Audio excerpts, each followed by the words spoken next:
Halo teman-teman, di video ini kita akan bahas apa sih bedanya investasi di reksadana saham atau kita memilih saham secara individual. Nah, kita akan berikan analogi yang simpel ya buat teman-teman bisa paham kira-kira apa sih bedanya antara si saham yang kita pilih secara mandiri atau kita taruh aja nih di reksadana saham melalui manajer investasi. Nah, kita akan bahas.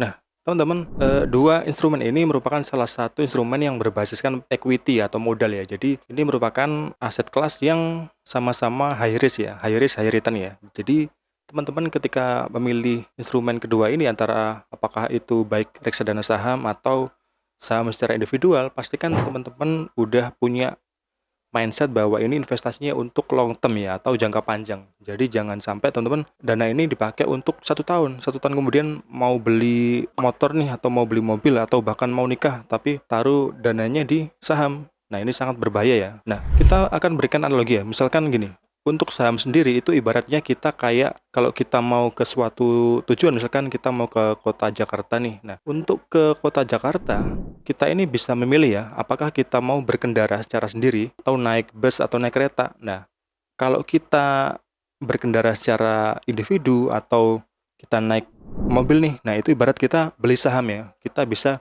milih jalan mana yang mau kita tempuh. Kita mau lewat mana, kita bebas. Dengan kecepatan berapa, lewat jalan mana, kita bebas. Dengan konsekuensi yang kita terima sendiri. Dengan resiko yang udah kita pertimbangkan ya.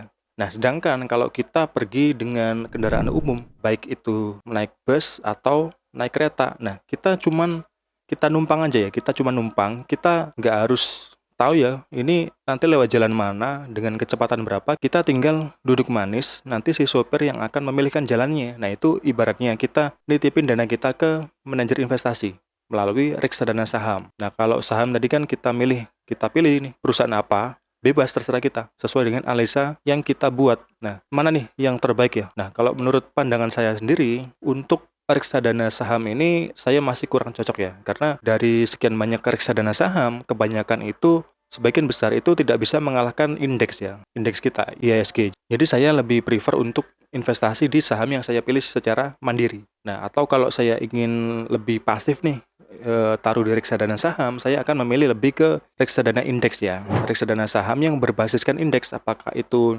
IDX30, apakah itu LQ45 atau Serikati, itu bebas. Silahkan teman-teman sesuaikan.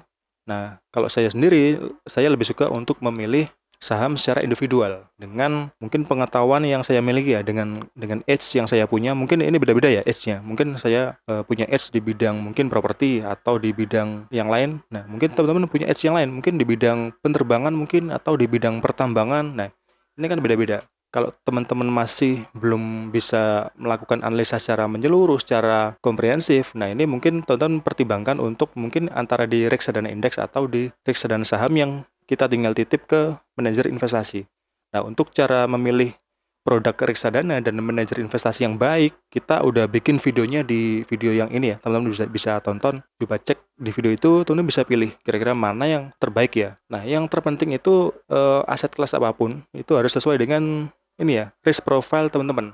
Apakah itu risk profile yang moderat atau tinggi, ini sesuaikan ya. Nah, dalam kasus ini untuk risk profile yang cukup tinggi ya, alias kita bisa menerima resiko dengan imbal hasil yang lebih besar. Dan semoga video ini bermanfaat. Sampai jumpa dan terima kasih.